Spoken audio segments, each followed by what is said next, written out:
far away. I'm originally from Tulsa, Oklahoma, which nobody in here has probably been to, but that's okay, other than me. Mickey, you've been to Tulsa? Okay, well that makes one person. I like it. And I work for Generation Life. And Generation Life, if you guys haven't heard of us, I'm sure some of you guys have, we are a movement of young people committed to building a culture of life by spreading the pro-life and chastity messages to other young people. And our early founders started about 17 years ago. And they started by praying in front of abortion clinics. And the goal with that was being out there, being that prayerful presence and being that silent presence and seeing the women that are going into these clinics. The goal with that was to end abortion.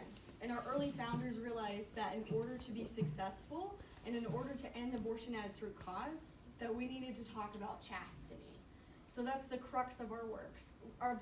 We have a two-pronged effort here with education and with activism. So we're active by being in front of Planned Parenthood, and then we're educating by being in the classrooms and by traveling up and down the East Coast, speaking about life and love and all of these great things. So the reason why I am so passionate about this message and something that has catapulted me into working full-time in the pro-life movement and working full-time with Generation Life is because chastity has changed my life in general. Growing up, I didn't really have anybody come into my school. I went to a Catholic high school. I didn't really have anybody come into my school and give me a chastity talk. If they did, I probably wouldn't have paid attention because I just was busy thinking of other things. Things that high schoolers are thinking about, like boys and dating. And I had my first serious boyfriend as a sophomore. His name was Kevin, and he was a tall soccer player, super cute guy. And his dad was Irish, so I thought that was super cool. He had the cultural card right there, with his dad being straight from Ireland, and I was like, this is just gonna be great, you know? And that was back in the day when we had those Nokia phones where you changed the face covers. There's a generational gap here, but some of us older people here know what you're talking about. I see some nods in the back. And so we would text all day at school because he went to the public school, I went to the Catholic school, and he would tell me things about myself that I really like to hear, like you're beautiful, I've never met anybody like you, all of these things, and I would be like, tell me more. I just ate it up. And I made it known to Kevin because I had been raised Catholic and my parents had instilled some set of moral values in me. I made it known that I wasn't going to sleep with him. And one day out of the blue, he just breaks up with me. And 16-year-old Jacinta, just crushed. Like nothing in life had prepared me for that moment. And I was heartbroken. And my mom was like, what, did you think you were gonna marry him? I'm like, yeah. So I was really crushed. And later on I found out that he tried to sleep with my friend Mandy. And I was like, I didn't think that he would do that. I thought that he was a good guy. So my view of relationships started to shift. And instead of turning to my faith for that healing, I turned to the culture. And my moral compass kind of went south. And it wasn't pointing due north. And I got into the partying in high school, and I got into MTV, which my dad would always be like, don't watch MTV. He'd be like, you better not be watching The Real World. But I was sneaking in there with my sisters watching The Real World. And I would watch a lot of reality shows. If you guys know about Laguna Beach or The Hills, Laguna Beach is about, these are older shows, but prevalent whenever I was in high school. There was no parental supervision all the time. Like, I don't know where the parents were, so this reality TV wasn't real. And one of my idols growing up was Lauren Conrad, and she's a fashion designer now, but she had that show called The Hills, and she was in LA working as a fashion designer and working for Teen Vogue right out of high school. I don't know how that's possible, but obviously she had some mad connections. So I was like, I want to be like her. So after high school, I moved to Portland, Oregon, where I was studying in a school for fashion school.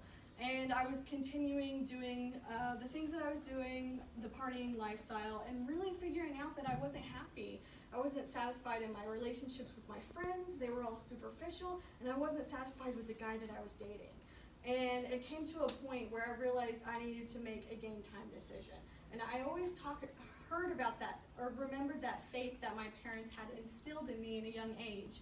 And I knew that I wanted to go back to it. But in my mind, I was like, well, I'll just go back to it later. Well, later came, and a decision needed to be made. And so, after a series of events, and I always attribute it to praying this prayer called the Rosary, and I prayed that every day, and that is really what gave me the grace to surrender to this new life, a life of chastity. And I was with my friends in downtown Oregon walking, and it was one of those moments where I wasn't really in the conversation with them because I was kind of wrestling interiorly and kind of praying. And my thought process inside was, if I break up with this guy, what is God going to give me? And that was really where I was at. And I'm at this skate park, and there's all this graffiti everywhere. And in the middle of all of this graffiti, I see the profile of a man's face. And it's a picture of a man. And it's the same picture that my parents have in Oklahoma in their living room. And it's the picture of Jesus. And I was like, okay, I'm missing out on something good here. And so that gave me the courage that I needed to break up with my boyfriend and really start over. So I moved back home, and I started from scratch because I had all these friends that were living this partying lifestyle, so I had to start completely over. And one of my friends that I met, her name was Tara, and she was a Focus missionary, and she invites me to this Sikh conference, and it's like Catholic Disneyland. So I get in this bus with all of these college students, and we go to Orlando. And that's whenever I hear Jason Everett speak for the very first time. And do you guys know who Jason is? Nod your head? All right. I'm in a Catholic circle. Of course we know who Jason is. So that's whenever I heard about chastity. And I saw him tell his love story with Kristalina. And if you guys don't know what it is, I'll share just a little bit of it with you. She was living like this partying lifestyle and came back to her faith and turned her life around and started over. All the while Jason is always striving for chastity, and he says that he wanted to love her in spite of how she wasn't loved by her past boyfriends. And I just saw that, and I'm like, oh my gosh, so cute. So I just geeked out over that, and we geek out over Jason Everett in our office. He probably comes up way too much in our conversations, and it's at least once a day, if not twice. So I started to learn about chastity, because I had never heard these words before. Sure, I heard the word abstinence, right? We've all heard the word abstinence. And with abstinence, some guys came up to Jason Everett, who travels the world. He speaks about chastity. He's spoken to about 1 million people so far. And some guys come up to him, and they're like, we're abstaining from sex. And it's because there's nobody to have sex with. And I'm like, really? That's not a good reason to abstain. And growing up, I always heard, just don't do it. And there was never the why that Michelle talked about earlier. We need to know why we are doing things. So chastity is the why. And chastity is purity in our thoughts and in our words and in our actions. It's sexual self-control, and it's saving all sexually intimate acts for the gift of marriage. So that's a very Webster definition, so hashtag Catholic nerd. But if somebody is living the virtue of chastity, and if you encounter me on the streets, that should tell you who I hang out with, what I do on the weekends, how I dress, how I act, how I behave, and how I speak. It's a whole lifestyle. So I lived in Portland, Oregon for a year, and everything's crunchy granola out there, right? Everything out there is hippy dippy. You guys familiar with that? Yeah. It's not a bad thing, but why are we hippy dippy with everything but our sexuality? The sexuality that I am talking about, that chastity offers, is a more holistic way to live. It's going to save you from heartache. It's going to save you from having romance without regret, and from regretting what you did the night before or what you're doing that next day. So there's this girl from Louisiana, and she comes home one day and she's crying, and her mom's like, oh my gosh, what's wrong? And she's like, well, I went halfway on a date with a guy, and as soon as he picked me up, he started making all of these sexual jokes, like, that really embarrassed me. And I told him, I live chastity, and he's like, that's okay, we can do a lot of other things. And she's like, no, I don't think you get it, like, I respect my future spouse, I respect my body, I'm not gonna do that. And he looks at her and he says, you mean I'm not gonna get any tonight? And she goes, no, you're not. And so he turns the car around, pulls over, and he drops her off. And that's the last time she saw him. And thank God. But she could have given in. She could have given in to him thinking 6 months, 7 months, does he love me? Does he care about me? No, she nipped that in the bud right away. And that's the beauty that chastity offers. And that's one of the more serious situations. But then I think about my friend Mary, who's getting married in May. And I'm actually going to her wedding shower after this. So last year I went camping with her and her fiance. And just spending the weekend with them was amazing because I saw they have camping in common. They have football in common. They have the faith in common. They're both striving, good Catholic people that are striving to live virtue.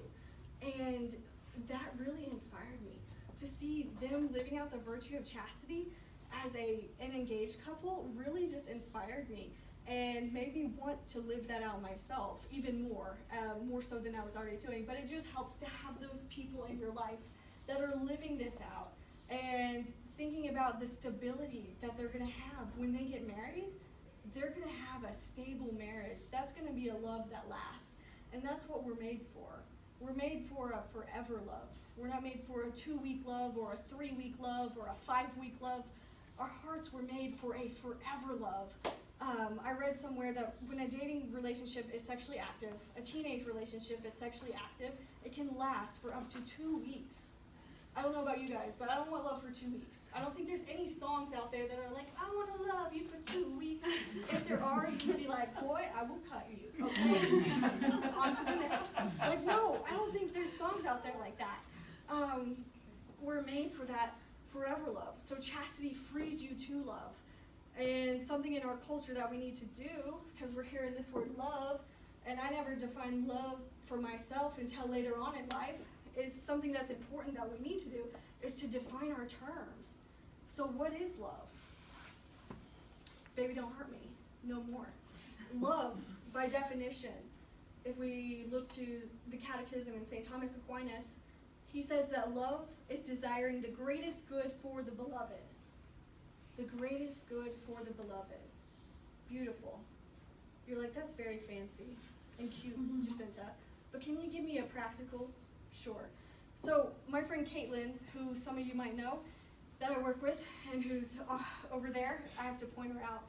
And when she was in school at St. Hubert's, she was dating this guy, Dan. And Dan was the man.